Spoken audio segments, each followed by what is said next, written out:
Let us get into our time machine, ladies and gentlemen, and take two little jumps of 150 or 200 years to arrive at the 16th century.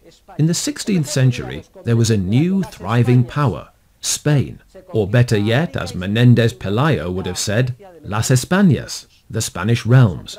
The conquest of the Americas brought a huge influx of precious metals. We will not enter into whether or not they were stolen. Most of them were. They were the products of plunder. And we will not enter into a comparison between the Spanish model of colonization and the Portuguese model of colonization. The Portuguese model was much more commercial and less violent, so to speak.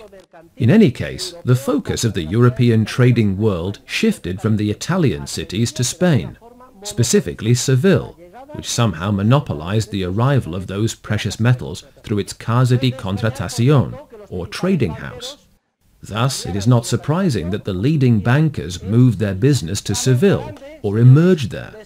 In his research, Ramón Carande discovered, in the documents of Seville's trading house, a list of bankrupt bankers.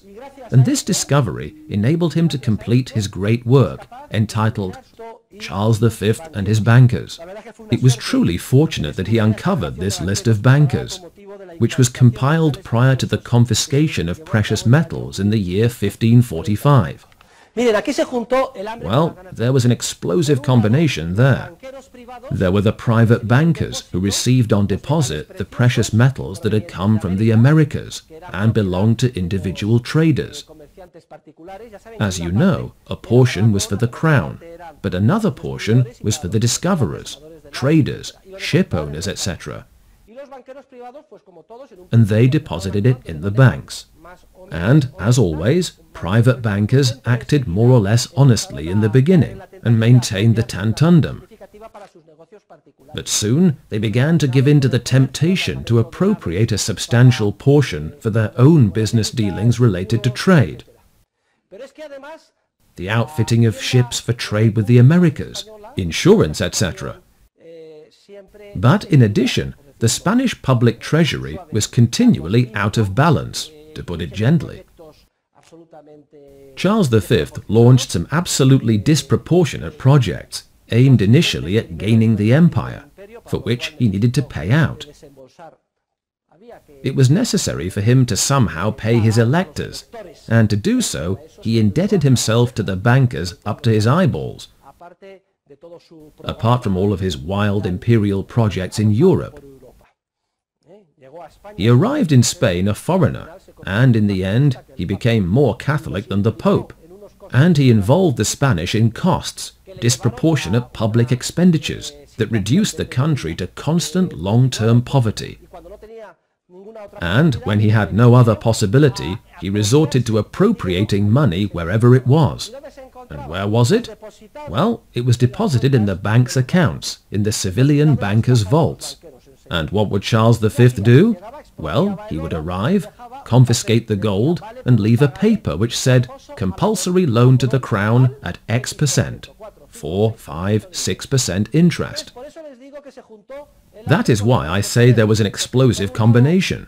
If private bankers were already tempted to appropriate part of the money on demand deposit for their own business dealings, and experience taught them that every X amount of time the king's officials or representatives showed up, took away the deposited money, which belonged to the depositors, and left in exchange a paper declaring the money had been turned into a forced loan to the crown, the result is obvious.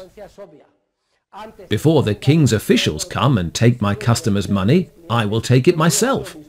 Thus, fractional reserve banking went through a process of development in Seville, and in the initial stage, as always, it triggered a process of credit expansion, the creation of means of payment from nothing, which we will examine closely in Chapter 4. In the beginning, for a few years, this process gave rise to tremendous artificial euphoria, which coincided with the boom created by the influx of precious metals into Spain. Listen, monetary growth is a poisoned chalice. To a large extent, the reason Spain fell into serious economic decline, which it did not reverse until practically yesterday, was the terrible damage caused by this monetary growth. Since precious metals were already streaming into Spain, this growth had a huge impact on Spanish prices, which rose dramatically due to the devaluation of the monetary unit, or the drop in its purchasing power, which accompanied the dramatic increase in the money supply. According to Hamilton, in the course of a century, the quantity of money, in terms of gold and silver, doubled. From today's perspective, that inflation was child's play, but from the perspective of the time, it was hugely distorting. Since prices rose so much in Spain, it was not worthwhile to buy products from the Iberian Peninsula. It was much cheaper and more competitive to buy them elsewhere. Consequently, Spanish businesses and companies were devastated. They were not profitable. Anyone who wanted to start a business found he could not compete with the cloth from Flanders, nor with the weapons imported from France and Italy, etc. And in the end, well, the Spanish were ruined. There were only three places to turn for employment: the church, the sea, or the crown. A man could become a priest, or he could go to sea. What did it mean to work at sea? It meant crossing the Atlantic to try one's luck in the Americas. Or a man could serve the king in the military. But did anyone think of making an effort to save and to undertake a business activity? No. Such activities were socially undervalued and suitable only for Jews, Muslim converts to Christianity, and foreigners. No one wanted to get his hands dirty by becoming an entrepreneur. It should not surprise us that Spain was ruined and became a wasteland. The shame, the poverty that has afflicted Spain until just 25 years ago. And we are still strongly influenced by this philosophy of bankrupt young gentlemen and hidalgos who want to know nothing about the business world. Fortunately, the new generations of vigorous young people are changing the mindset. They are valuing the entrepreneurial spirit more and more, and they no longer simply want to become civil servants. What do you want to be? I want to be a civil servant. How pitiful. The poor thing.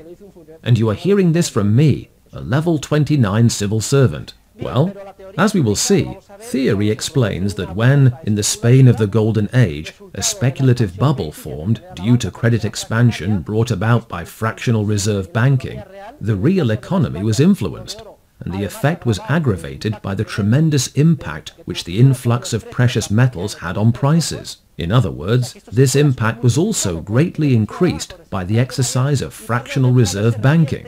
And sooner or later, the process reversed in the form first of a financial crisis and then of an economic recession. Well, the work of Ramon Carande provides documentary evidence that nearly all the banks in Seville failed. He has documentation, and he examines the business history of bankers like Cristobal Franciscan, Diego Martinez, Juan Iñiguez, and Octavio de Negron, all of whom failed. The Bank of the Espinosas, who were also very prominent bankers, failed in the year 1579. All of the partners ended up in prison. Domingo de Lizarrazas went bankrupt in 1553, when he was unable to make a payment of more than 6.5 million maravedis that had been placed on demand deposit with him. The Bank of Pedro de Morga, which began to operate in 1553, failed 22 years later, during the second bankruptcy of Philip II. It is exciting to read Ramon Carande's work, to learn about all the bankers he studies, find out about their vicissitudes, and see how they were all devastated in the economic and financial crisis of the second half of the 16th century. There was a comment made by Thomas Gresham, who travelled to Seville with some promissory notes to withdraw some money, and Gresham, who later became very famous, Gresham's law, bad money drives out good. We will talk about that in the future. It is a typical case of setting maximum prices. Anyway, Gresham complained. He said, "Truly, if I take this money out of Seville, with the promissory notes I have, I am sure all the banks in Seville will suspend payments." And Gresham was astonished, because Seville was the most important financial center in the world. Seville was like New York, like Wall Street today. He said, "If I withdraw this money, Wall Street will collapse." And sure enough, just like Wall Street, which did recently collapse, Seville was ruined. No, We do not have a detailed theoretical analysis of the economic and financial crisis of the 16th century, because Ramón Carande studied in Germany with the great professors of the German historical school, and so his underlying interpretative theory of what happened leaves a lot to be desired. He had practically no theory. He was a good historian, but without theory, if one can possibly be a good historian without theory. But fortunately, we have the works of Carlo Maria Cipolla, who studied banking in Florence in the 14th century, and focused on the same area of research with respect to the 16th century.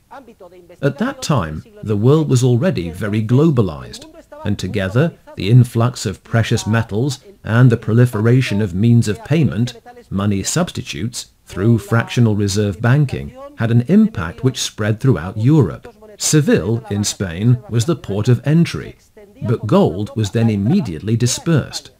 The Spanish needed to buy cannons, gunpowder, and Flemish cloth, and they paid in gold, and the gold immediately left Spain. As a writer of the period aptly put it, the gold ran away as if it had legs, and it left Spain.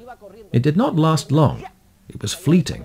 It reached Italy, and it reached Flanders, and there also the actions of private bankers produced the multiplier effect, and the bubble of euphoria spread across Europe, until a severe financial crisis hit Europe, ruined the bankers, and gave rise to a deep economic recession. Cipolla studies it in relation to Italian cities in the 16th century. The trigger was the failure of the Ricci Bank, the directors of which had used a large portion of the money on demand deposit to purchase government securities and grant loans. Credit euphoria had resulted, but when it became clear that many of those loans would not be repaid because they had been invested unwisely, confidence in the bank plummeted. People went to withdraw their money, and it was gone. It is especially interesting to read the different proclamations of the authorities of the time. For example, in a 1574 proclamation, a lawsuit is issued, and bankers are accused of paying only with ink, of receiving deposits of real gold from customers, but of returning to them only debased coins with a low gold content, etc., or simply a paper that read, "We promise to pay." They paid with ink. Listen, I do not want you to pay me with ink.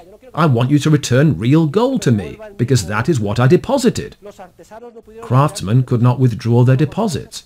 As a result, one after another, they were unable to pay their debts. They could not pay wages.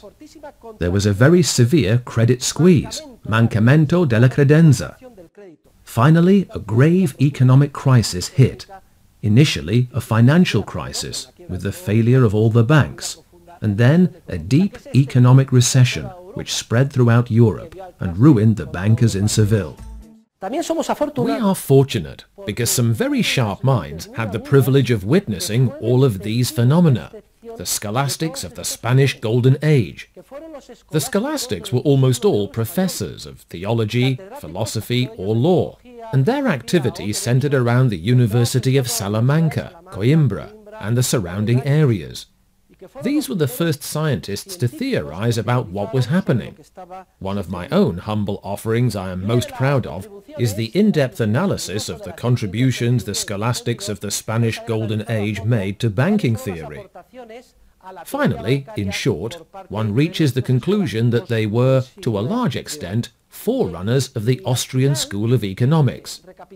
Let us take a brief look at the contributions of primarily these thinkers, who had, so to speak, divided themselves into two schools, which I believe can be clearly distinguished and somehow foreshadow what would, in 19th century England, that is, 300 years later, be called the currency school and the banking school.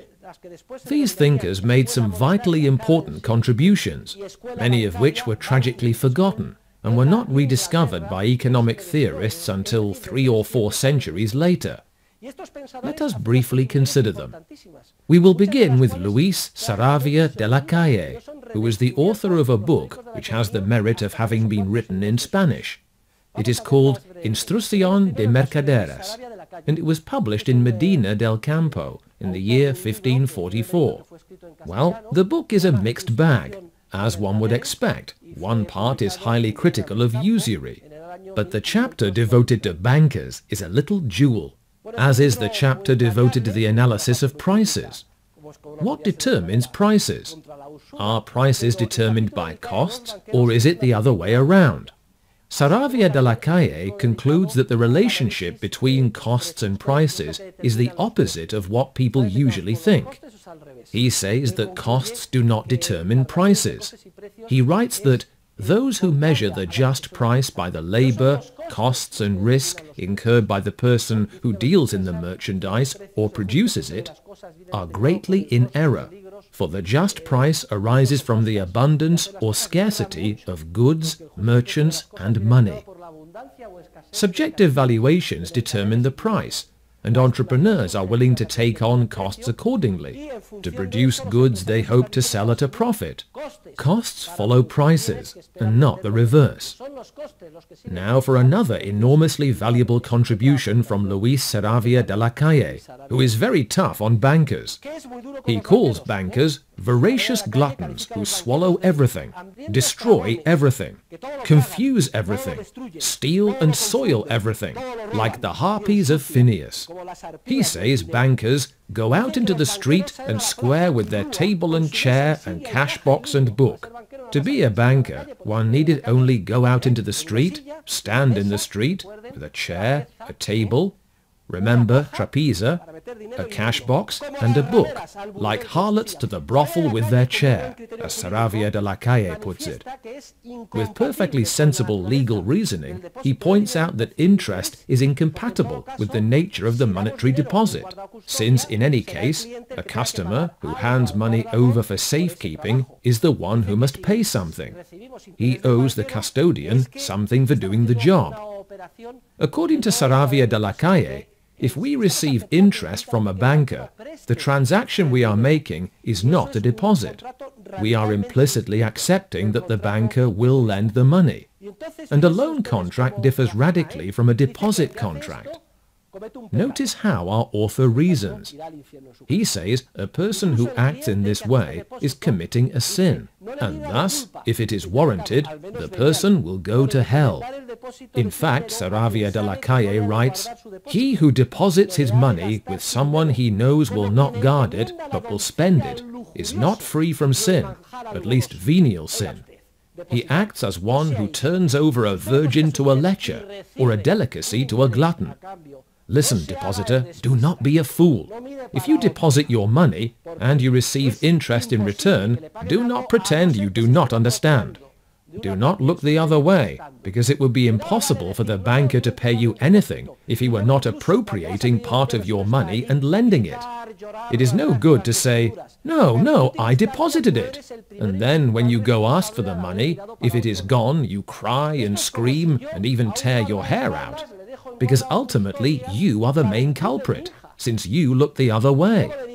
It is as if I left the virtue of my daughter in the hands of a bodyguard for safekeeping, and later told him, 'But put her to work, because I need you to pay me 1,000 euros a day,' and I looked the other way. If later I found that he had prostituted her, I would be the main culprit for having turned over a virgin to a lecher. It would be like giving a rich honey cake to a small child and saying, 'Here, take this cake and watch it for me,' and then looking the other way. Well, it would last as long as a cake at the door of a school, as we say in Spanish, because children have quite a sweet tooth and would not be able to resist the temptation. So the doctrine of Saravia de la Calle is abundantly clear, and he presents it with plenty of charm and ingenuity. Also, he closely follows the theoretical developments of jurisprudence, which we considered when we looked at the era of the Roman jurisconsults. Saravia de la Calle also highlights the huge profits obtained by private bankers. Note what he says. He says the depositor should pay the banker a modest and moderate wage. And yet, not only do bankers not receive a wage, but they pay interest. And furthermore, they make huge amounts of money. How is this possible? Because they appropriate deposits and do business with the money, putting it into all sorts of activities. He writes, If you receive a wage, it should be moderate and adequate for your support, not the excessive loot with which you build superb houses, buy lavish estates, pay servants and provide extravagant luxuries for your families, and you give great feasts and dress so splendidly, especially when you were poor before you began your dealings and you left humble trades. How can it be that bankers start off poor and in a very short time they become millionaires? Moreover, he develops an incipient theory of the cycle, since he explains that bankers generate artificial expansion that sooner or later ruins everything. He makes a criticism.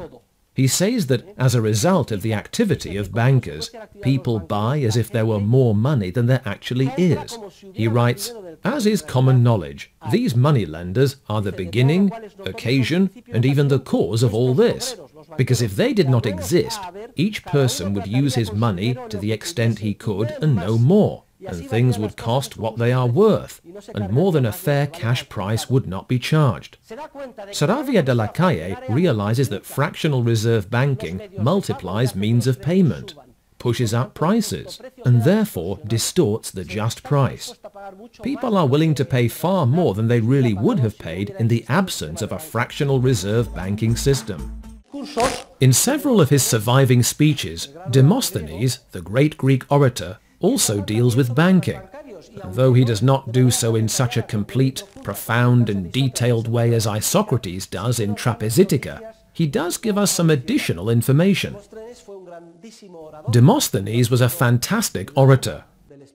He ended up being central to the spirit of liberty in ancient Greece, against the dictatorship of Philip of Macedon, who did away with the climate of freedom in the Greek city-states.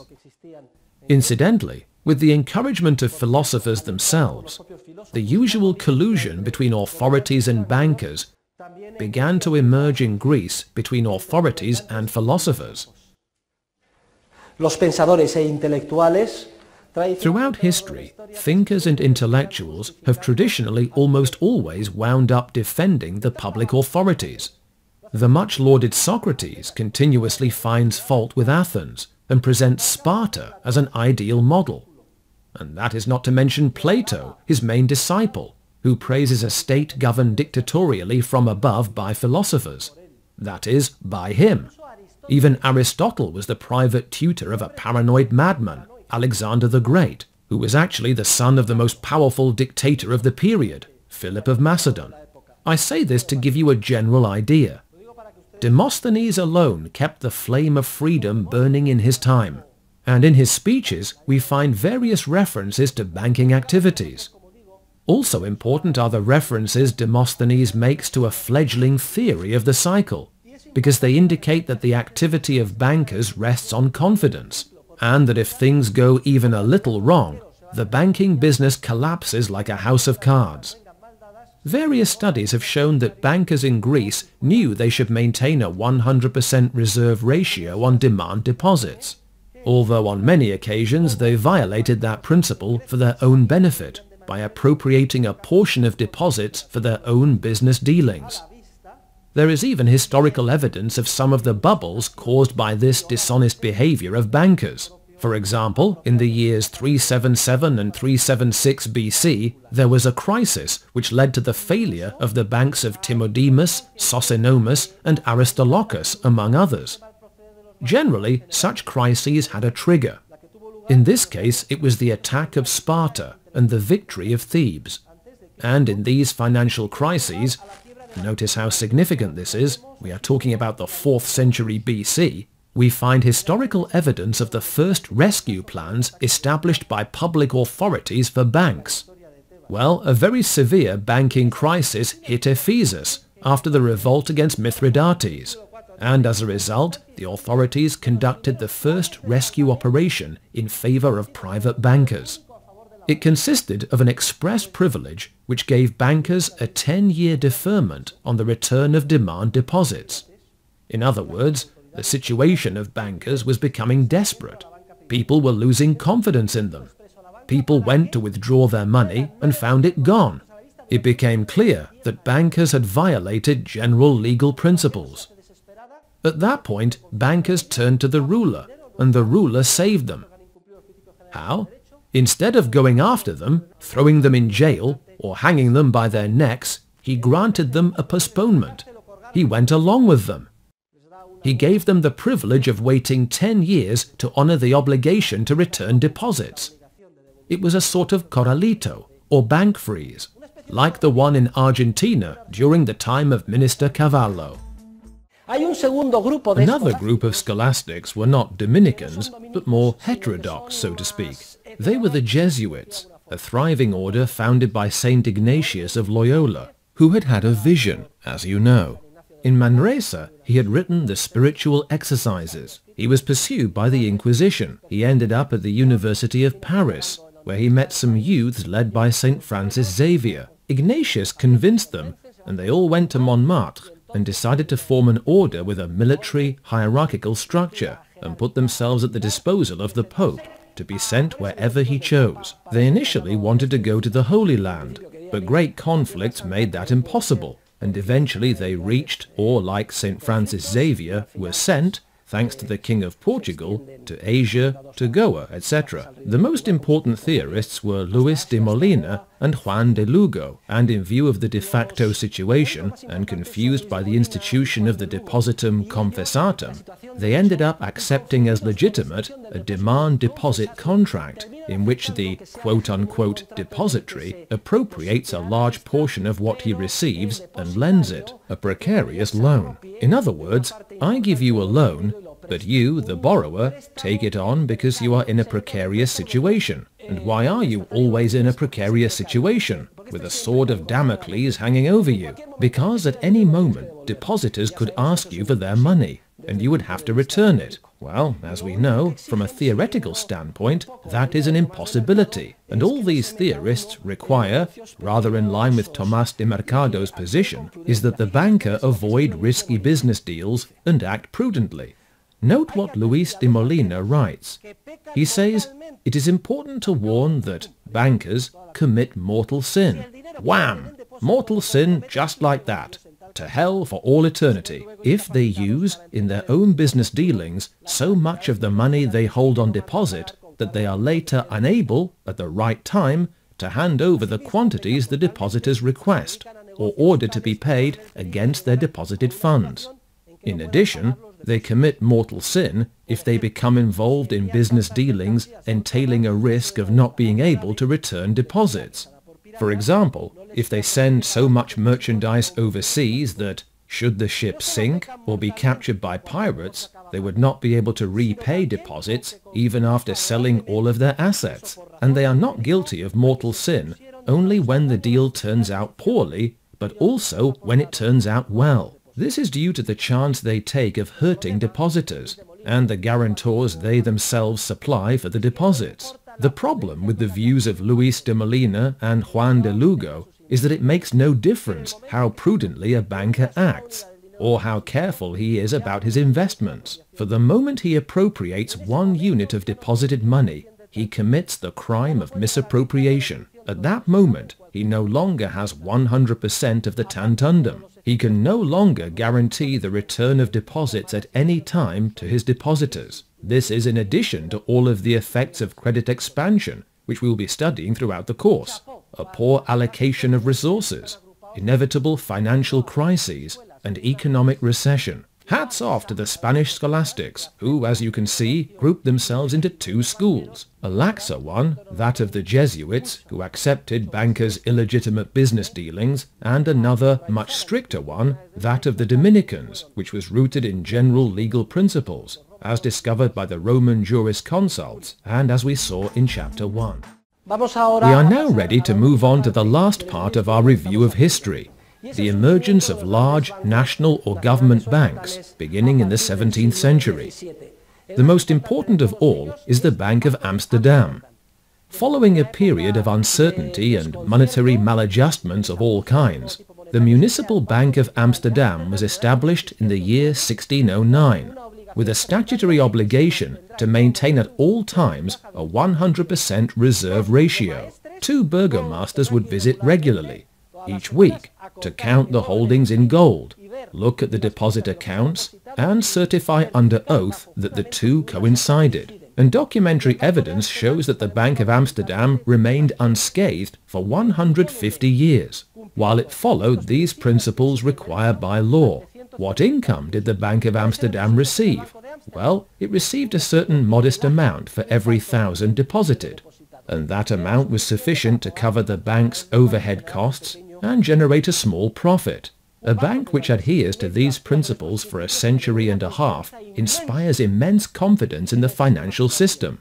And this was proven on various occasions when panics broke out. For instance, when the King of France nearly conquered Amsterdam, all the merchants were horrified and rushed to withdraw their money, and they withdrew their deposits to the last gold shilling without any problem, because the Bank of Amsterdam observed a 100% reserve ratio. And this event boosted prestige and confidence in the bank even further. Amsterdam came to be the safest and most important financial market, and with that, Holland became an economic centre, at the forefront of all European commercial activity, and the envy of all other European countries. In fact, economic theorists as influential as David Hume and Sir James Stewart, and even Adam Smith, do not fail to mention the great prestige of the Bank of Amsterdam, which acted with a 100% reserve ratio. Hume expressly states that a market economy requires a banking system with a 100% reserve ratio, as was employed by the Bank of Amsterdam at the time. Sir James Stewart writes the same. Adam Smith was more inclined to accept the appropriation of demand deposits and credit expansion funded by unbacked paper currency. However, you can read the comments he makes about the Bank of Amsterdam in The Wealth of Nations, his seminal work. He even writes that a fire broke out soon after the bank was established, and some gold coins were damaged. And proof that the bank maintained a 100% reserve ratio lies in that 100 years later, when people went to withdraw their deposits, they received those coins, which were a little misshapen from the heat of the fire that had occurred almost a century earlier. Well, the Bank of Amsterdam enjoyed so much prestige that a number of banks were founded in the rest of Europe and modelled on the Bank of Amsterdam. Such was the case with the Bank of Hamburg, the Bank of England, and the Bank of Stockholm. It was also true of the forerunner of the Bank of Spain, the Banco de San Carlos. I have the original articles of the incorporation charter of the Banco de San Carlos, an original copy, which incidentally cost me a bundle. Anyway, one of the articles explicitly states that the Banco de San Carlos was being modelled on the Bank of Amsterdam, in the square of Amsterdam. Nevertheless, unfortunately, none of these other banks was faithful to its founding objective of maintaining a 100% reserve ratio, and except for the Bank of Amsterdam, sooner or later, all fell victim to authorities' thirst for liquidity. They ended up operating with a fractional reserve, causing bubbles to form, and eventually provoking financial crises, along with deep economic recessions. Thus we have the case of the South Sea bubble, which devastated the entire English economy due to the artificial credit expansion generated by the Bank of England. The Bank of Hamburg also abandoned its principles, and as for the Bank of Stockholm, it was established with rigorous standards based on the operation of the Bank of Amsterdam, with two departments, one for deposits and another for loans. The deposit department with a 100% reserve ratio. But in the end, it also began to violate this principle, ran into difficulties, failed, and the Bank of Stockholm became the Swedish National Bank in the year, take note, 1668. It was the first officially established government bank in the modern world. 1668, the Swedish National Bank. As a matter of fact, in celebration of the tercentenary of its founding, the 300th birthday of the Swedish National Bank, in 1968, the Nobel Prize in Economics was created, financed by the Bank of Sweden, the Swedish Central Bank, because when Mr. Nobel started the Nobel Prizes, he could not imagine that such a thing as economic science would warrant the creation of a Nobel Prize. The truth is that it is highly debatable whether the Nobel Prize in Economics has merit, since it was created, and above all financed, by a corrupt government bank. Do you not agree?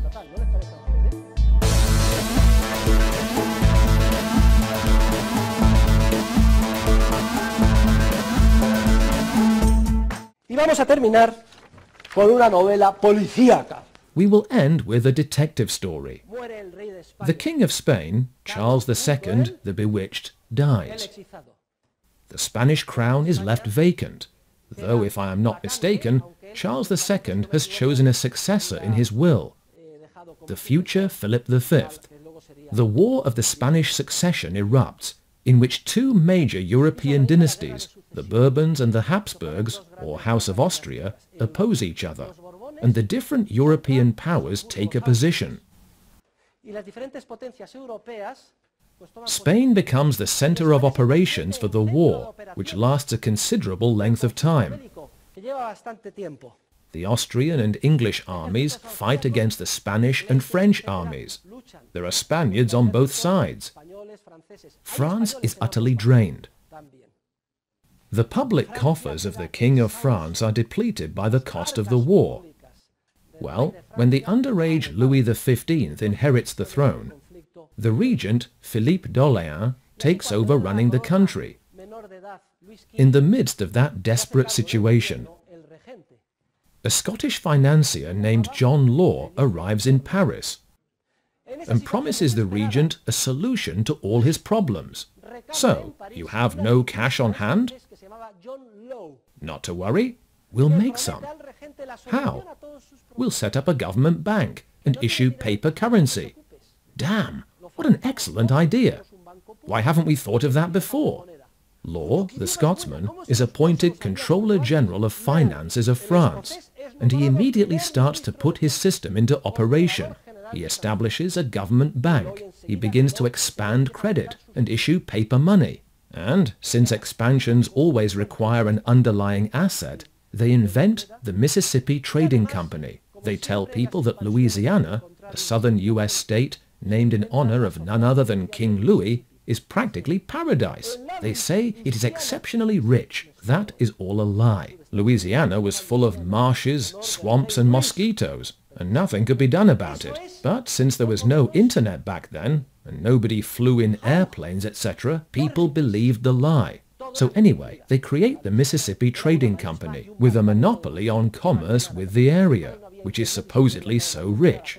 The French begin to invest in the Mississippi Trading Company's stocks on a large scale, and their price shoots up due to the increase in monetary expansion generated by Law's entire system. Soon after a few months, a few years, it becomes clear that it has all been a sham, that nothing is coming from the Mississippi. Incidentally, the capital of Louisiana is New Orleans, in whose honor? Philippe d'Orléans. The whole system collapses. The bank fails, and thousands of French people are ruined. And in fact, for many years in France, the word banker is considered bad taste and an insult. Everything collapses. Now we must mention a young Irishman who has had to leave Ireland and take refuge in France and Spain. The English Protestants have expropriated his family's assets. Since he speaks English and is brilliant, he ends up acting as the straw man for the English Minister of Defence. And why does the English Minister of Defence want a straw man at the height of the War of Succession? Well, very simple. At the time of our story, unlike today, a man could have his public life, Member of Parliament and the Cabinet, Minister of Defence in an international conflict, and his private life, in which he set up a little business to launch companies to provision the English soldiers in Spain. It will not surprise you to hear that most of the time, the rifles did not shoot very well. The gunpowder was not of the best quality, etc. Anyway, this man becomes enormously rich, because the demand, which is funded by the English Treasury, is huge, and he is the supplier. But he needs a straw man, and that straw man is Richard Cantillon, who does business in Spain during the War of Succession. Cantillon makes a small fortune, and later ends up in France, in Paris, where an uncle leaves him a small banking house, which grows dramatically right away, because Cantillon becomes the trendiest banker, and also many exiles in France are his customers. In addition, Cantillon is the founder of economic science. He authors a little book titled Essay on the Nature of Trade in General, which is published posthumously and contains the first analysis of the market process and entrepreneurship. Apart from the analysis provided by the scholastics, Cantillon's is closest to the one which would later be developed by theorists of the Austrian school, to which I belong. Anyway, regarding banking, Cantillon knows that everything happening in Paris, the entire bubble, the continual daily increase in the value of stocks, rests on a spurious foundation, the wild speculation induced by John Law and his government bank, which issues paper currency not backed by reserves. Cantillon knows the whole thing is going to crumble. And do you know what he does? The initiative does not come from him. He does not need to look for idiots because idiots abound. They go to him. People continually go to the bank and ask to borrow money to buy shares in the Mississippi Trading Company. And he thinks, hey, if you're crazy, that's your business. He loans substantial sums of money to many French people so they can invest it in those stocks, which keep rising. And they are delighted. They think they have finally found the philosopher's stone. We don't need to work. We'll become millionaires day by day without any effort. Yes, sure, Cantillon says. I'll lend you the money, but on one condition, that as collateral you leave your purchased stocks in the bank as a deposit of fungible and indistinguishable shares. Sure, no problem. We'll leave them with you as collateral, as a guarantee. Okay, perfect.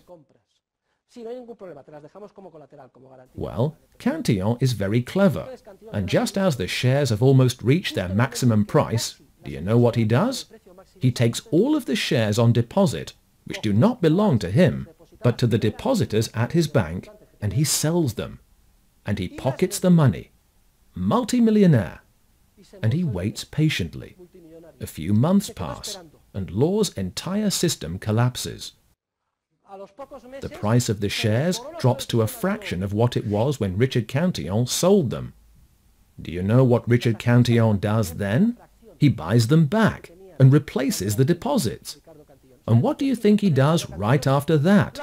He demands repayment of the loans he has given his customers, who are now penniless. An immensely profitable deal.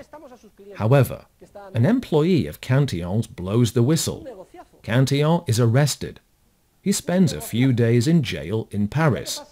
He has to flee to Holland and then to England. He is pursued by all sorts of civil and criminal lawsuits. In fact, the book, Essay on the Nature of Trade in General, at least the essential outline of it, was written as part of his statements of defense for some of those lawsuits. To top it all off, Cantillon is violently murdered. The official story is that his cook, who wants to rob him, kills him and then burns the house down, and the charred body is later found. However, the true story appears to have been different, and Cantillon's most recent biographer, Antoine E. Murphy, an Irish professor specialized in the history of economic thought, suggests a different ending. It turns out that decades later, all the papers belonging to an Irish gentleman who once lived in England are found in some trunks in Guyana. If to this we add that Cantillon sold practically his entire fortune shortly before his death, that none of his family members appeared to be saddened by his passing, and that the supposed murderer did not have the profile of a criminal, it seems probable that Cantillon, who was very clever and rich, staged his own death. In a nutshell, he paid some thugs to produce the body of a beggar. He put the body in his house after selling off all he owned. He had a ship ready. He set a match to the house. Cantillon put on a false beard, and he went to America. And that was his solution to the string of lawsuits and criminal complaints that had pursued him since he was discovered in Paris. Ladies and gentlemen, truth is much stranger than fiction.